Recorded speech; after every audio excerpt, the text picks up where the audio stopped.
এর আগের দিন তোমাদের হস্যইকার যোগটা শুরু করেছিলাম এবং হস্যইকার যোগে কিছু কিছু ব্যঞ্জন বর্ণ আমরা পড়েওছিলাম। তাহলে তোমরা সবাই তোমাদের এই যে হস্যইকার যোগ 6 নম্বর পেজ তোমাদের বাংলা বইয়ে বার করো তো, 3 নম্বর পাঠ বার করছো এই পেজটা, পেয়েছো তো? তাহলে আগের দিন যেটা পড়েছিলাম তারপর থেকে পড়ি। প্রথমে আগের দিনটা একটু বলে নিই, ঠিক আছে? হস্যই কি একটি স্বরধ্বনি বা স্বরবর্ণ। এটি যখন ব্যঞ্জনবর্ণের সাথে যুক্ত হয় সেগুলো কেমন দেখতে হয় এবং সেগুলো অর্থ, কোনটার অর্থ পাচ্ছি কোনটা পাচ্ছি না সেগুলো বলছিলাম তোমাদের। বাকিগুলোও বলবো। যেগুলো অর্থ আছে সেগুলো শব্দ, যেগুলো অর্থ নেই সেটা শব্দ নয়, এর মধ্যে পড়ে। সেই ভাগটা আমি লাস্টের ছকেও বলেও দেবো। এখন তো বলছি, পর্ব শুনতেও থাকো। আগের দিন কি পেয়েছিলাম? প্রথমে এই স্বরধ্বনিটি অর্থাৎ হস্যই, এই স্বরধ্বনিটিকে একটি ব্যঞ্জন ধ্বনির সঙ্গে যোগ করলে কি হয় দেখা যায়। এটাকে যখন একটি ব্যঞ্জন ধ্বনির সাথে যোগ করা হয় তখন কি হয় সেটা দেখতে বলছে।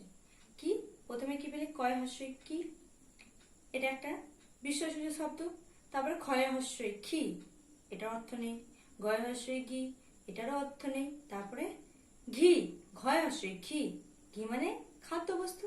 তারপরে চয় হস্যই চি, চি এর অর্থ নেই, তাই এটা শব্দ নয়। তারপরে ছয় হস্যই ছি, ছি মানে নিন্দা, লজ্জা বোঝায়। তারপরে জি বর্গজ হস্যই জি, এটা একটি সম্মানসূচক শব্দ, তাহলে এটা শব্দ। তারপরে ঝয় হস্যই ঝি, এটা অর্থ পাচ্ছি কন্যা, এটাও তাহলে শব্দ। তারপরে দেখো টি, টয় হস্যই টি, টি মানে সংখ্যা নির্দেশক, কোনো কিছু সংখ্যা নির্দেশক, 10টি 15টি এরকম বলা হয়। তাছাড়াও কোনো কিছু নির্দেশও করা হয়, ব্যক্তিটি, এই লোকটি, মানুষটি, খাতাটি, পেনটি, এগুলোকেও নির্দেশ করা হয়। তাই টিও একটি শব্দের মধ্যে পড়লো। তারপরে ঠয় হস্যই ঠি, অর্থ নেই, শব্দ নয়। ডয় হস্যই ডি, অর্থ নেই, শব্দ নয়। তারপরে ঢয় হস্যই ঢি, এটারও অর্থ নেই, এটাও শব্দ নেই। এই অবধি পড়েছিলাম।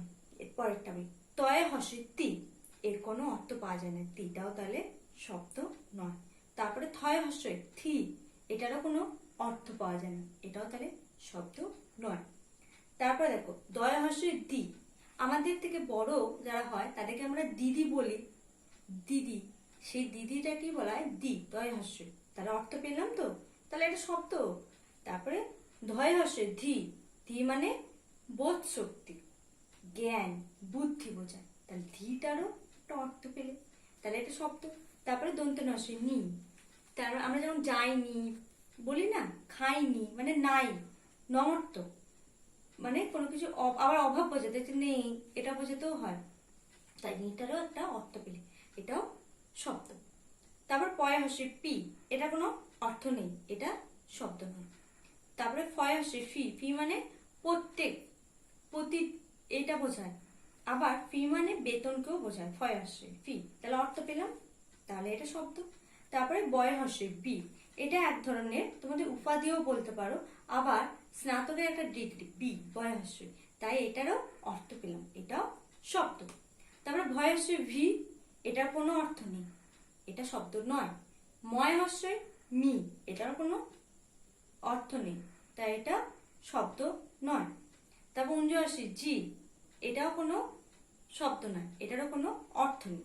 তারপর রয় হস্যই রি, এটা এক ধরনের গানের স্বর বোঝায় রি, তাই এটার অর্থ পাচ্ছি, এটা শব্দ। তারপরে লি, লয় হস্যই লি, এটারও কোনো অর্থ নেই, এটাও শব্দ নয়। তারপরে তালব্যস্যই হস্যই সি, এটারও কোনো অর্থ নেই, এটাও শব্দ নয়। তারপরে মূর্ধন্য হস্যই, এটাও সি, এটারও অর্থ নেই, এটাও শব্দ নয়। তারপরে দন্তস্বয় হস্যই, এটারও অর্থ নেই, এটাও শব্দ নয়।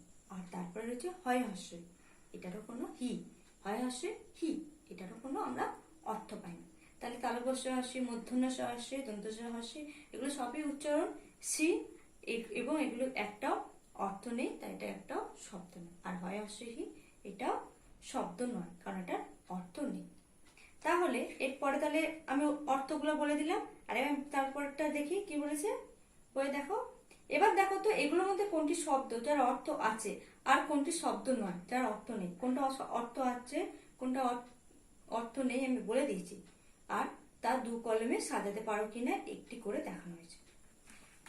এবার তাহলে এই যে কলম, এই যে চার্টটা রয়েছে, এইটা দেখো, লিস্টটা রয়েছে, দেখো তো এখানে এক পাশে রয়েছে শব্দ নয়, যেটার অর্থ নেই, আরেক পাশে রয়েছে শব্দ, যেটার অর্থ রয়েছে। তাহলে শব্দ নয়তে এবার তাহলে আমি সবার অর্থগুলো বলেছি, তাহলে শব্দ নয় কোনগুলো আমি পরপর বলছি, তোমরা এবার লিখবে। প্রথমে ক্ষয় হস্যই দিয়ে দিয়েছে, তারপরে কি গয়ে হস্যই, গি শব্দ নয়, লেখো গয়ে হস্যই। এরপরে কমা দাও, দিয়ে তারপরে লেখো ঘয় হস্যটা পেয়েছিলাম অর্থ, তাহলে গয়ের পর ঘ হয়ে গেছিল। তারপরে এখানে চলে আসুন দ্বিতীয় লাইনে, চয় হস্যই শব্দ নয়, অর্থ নেই, তাহলে লেখো চয় হস্য। তারপরে ঠ, থার্ড লাইনে ট এর পরে হচ্ছে ঠ, টি এর পরে ঠি, ঠয় হস্যই, এটাও শব্দ নয়, লেখো তাহলে। তারপরে ডয় হস্যই, ঠয় হস্যই পরে ডয় হস্যই রয়েছে, ডয় হস্যই, এটাও শব্দ নয়, এটারও অর্থ নেই। তারপরে ঢয়ে হস্যই, তারপরেরটাই রয়েছে দেখো ঢয়ে হস্যই, কমা দিয়ে লেখো, তাহলে এটারও অর্থ নেই, এটাও শব্দ নয়। তারপরে তয়ে হস্যই, তয়ে হস্যই, তারপরের লাইনে প্রথমটা রয়েছে দেখো, চতুর্থ লাইনে প্রথমটা তয়ে হস্যই, লিখেছো শব্দ নয়।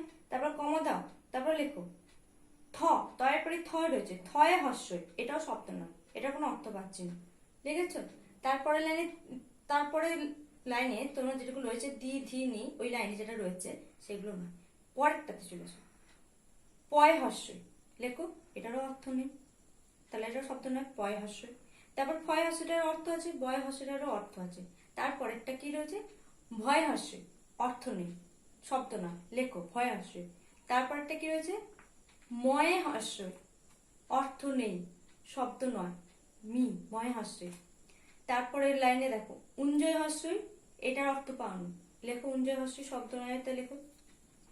তারপর রয় হস্যটার অর্থ আছে, তাই এটা শব্দ, তাই এখন লিখবে না, কমা দিয়ে পরেরটা লেখো, রয়ের পরে ল, লয় হস্যই, লি। তারপর কমা দিয়ে শেষের লাইনে যে চারটে রয়েছে, এই ছকের শেষের লাইনে চারটেই বসবে, লেখো তালব হস্যই হস্যই, অর্থ নেই, তারপর হস্য লিখেছে, কমা দাও। মূর্ধন্যস্যই হস্যই, অর্থ নেই, লেখো। তারপরে কমা দিয়ে দন্তস্যই হস্যই, এটারও অর্থ নেই। তারপরে হয় হস্য, এটারও অর্থ নেই। তাহলে যেটা অর্থ নেই, শব্দ নেই, সেগুলো দেখে নাও।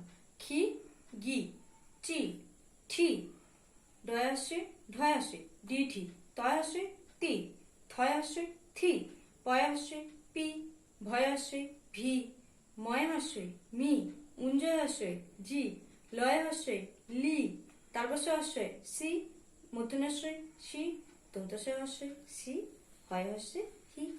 এগুলো হয়ে গেলো শব্দ না।